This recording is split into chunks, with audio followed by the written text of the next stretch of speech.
Assalamualaikum warahmatullahi wabarakatuh dan selamat sejahtera saya ucapkan kepada Dr. Syahrul Faizal dan juga rakan-rakan sekalian.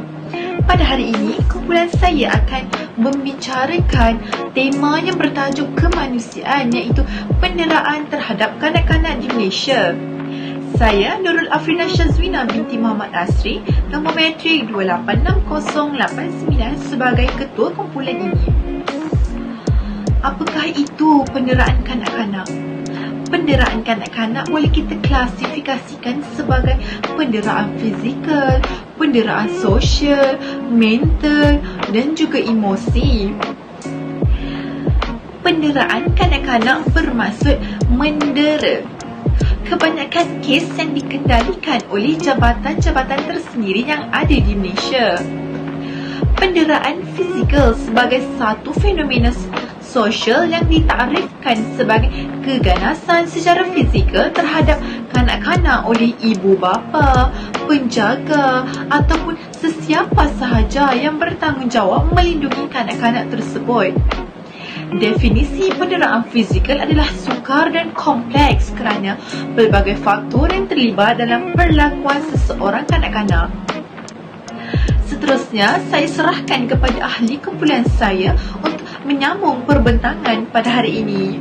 Hai, saya Farah. Saya akan menceritakan tentang objektif kajian kumpulan kami. Tajuk kumpulan kami iaitu penderaan terhadap kanak-kanak dijalankan adalah bertujuan untuk mencapai beberapa objektif kajian. Tajuk kami iaitu penderaan terhadap kanak-kanak adalah berdasarkan tema yang kami pilih, iaitu tema falsafah kemanusiaan. Antara objektif kajian kami adalah untuk mengenal pasti punca utama yang menyebabkan kanak-kanak menjadi mangsa penderaan.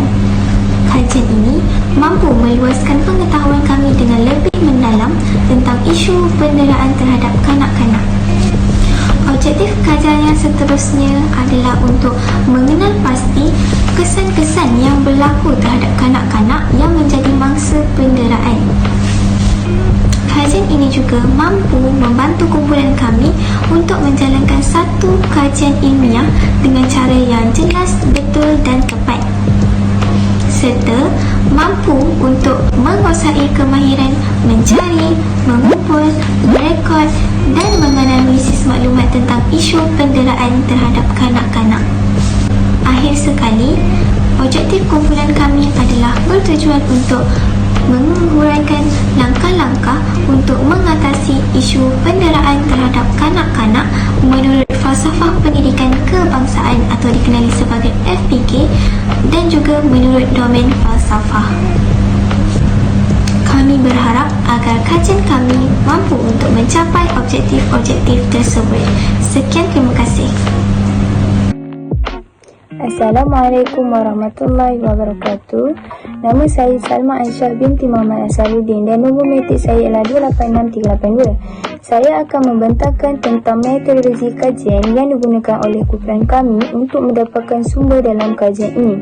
Disebabkan COVID-19 yang melanda negara kita, kumpulan kami tidak dapat membuat kajian lapangan menggunakan kaedah temubal atau bersemuka. Justru itu, kumpulan kami melakukan kajian secara atas talian dengan mengambil sumber-sumber yang sahih yang boleh dipercayai seperti laman sesama rasmi dan kaedah perpustakaan turut dilakukan. Kumpulan kami juga telah melakukan kaedah pemerhatian melalui dua cara, iaitu kaedah tinjauan dan kaedah menganalisis data. Kaedah tinjauan yang dilakukan ialah dengan cara mengedarkan Google Form secara atas talian kepada 100 individu yang merupakan rakyat Malaysia. Google Form ini mempunyai 4 bahagian, iaitu bahagian A, demografi responden, bahagian B, punca-punca berlakunya penderaan kanak-kanak, bahagian C, kesan-kesan ke atas kanak-kanak dan bahagian D, langkah-langkah mengatasi masalah penderaan ini. Kaedah kedua pula ialah kaedah menganalisis data. Berdasarkan data tersebut, data itu akan dianalisis serta mendraftkan cara tapai untuk memudahkan proses membandingkan data. Selamat sejahtera.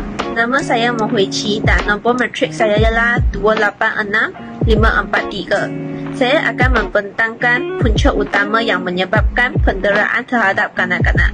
Daripada dapatan kajian, seramai 100 orang responden mewakili 37% memilih tekanan hidup sebagai punca utama yang menyebabkan penderitaan terhadap kanak-kanak. Hal ini disebabkan oleh tekanan hidup yang dihadapi oleh seseorang akan melahirkan perasaan dendam dalam hati mereka. Lalu mereka akan melepaskan tekanan ini dengan cara mendera kanak-kanak yang tidak bersalah. Tekanan berlebihan yang dialami oleh individu berpunca daripada tempat kerja, masalah peribadi yang membawa kepada halangan fizikal dan psikologi. Akhirnya akan mencetuskan tingkah laku yang bawah sedar atau di luar kawalan.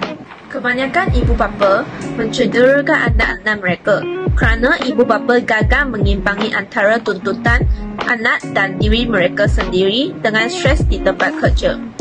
Tambahan pula, tekanan yang berlebihan dan berterusan akan menyebabkan seseorang itu mengalami kemurungan, kesihatan mental terganggu dan lain-lain. Akhirnya, penderitaan terhadap kanak-kanak akan berlaku apabila seseorang suka untuk membuat pertimbangan yang baik dan buruk terhadap tingkah lakunya. Itu sahaja daripada saya. Sekian, terima kasih. Assalamualaikum dan salam sejahtera. Saya Norshima binti Saleh, nombor matriks 285938 akan meneruskan pembentahan pada hari ini. Seperti yang rakan saya telah nyatakan sebentar tadi, tekanan hidup merupakan puncak utama berlakunya penderitaan kanak-kanak, iaitu jumlah peratusan tertinggi sebanyak 37% mewakili 37 orang responden.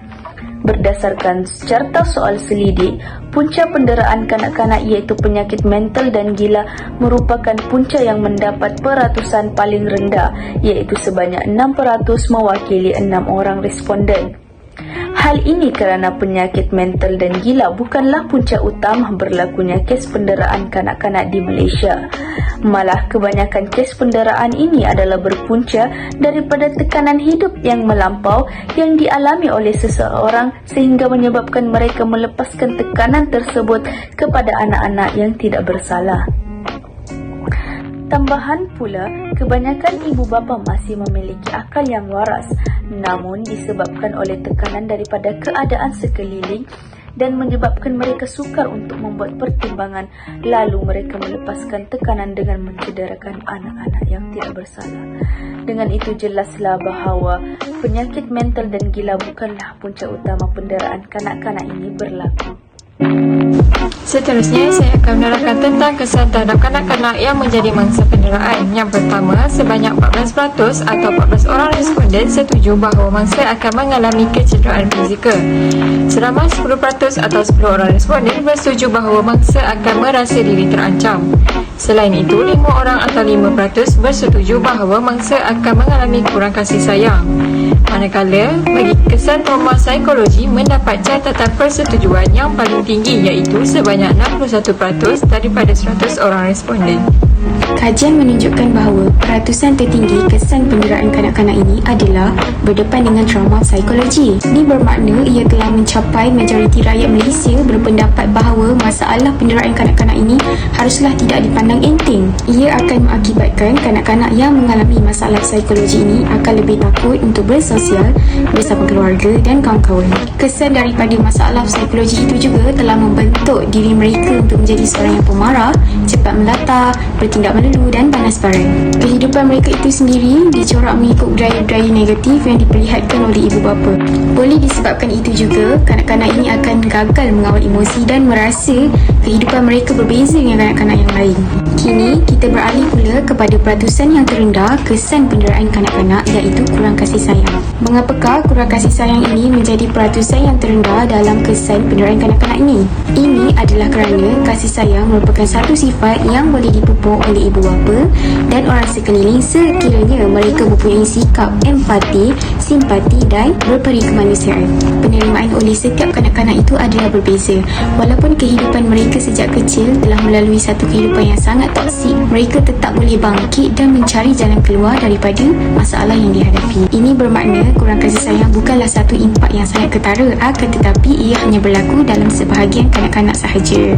Assalamualaikum dan salam sejahtera. Nama saya Muhammad Anas Anaki bin Mahali, nombor matrik 268817. Saya akan meneruskan pembentangan berkenaan langkah mengatasi isu penderaan kanak-kanak menurut falsafah pendidikan kebangsaan.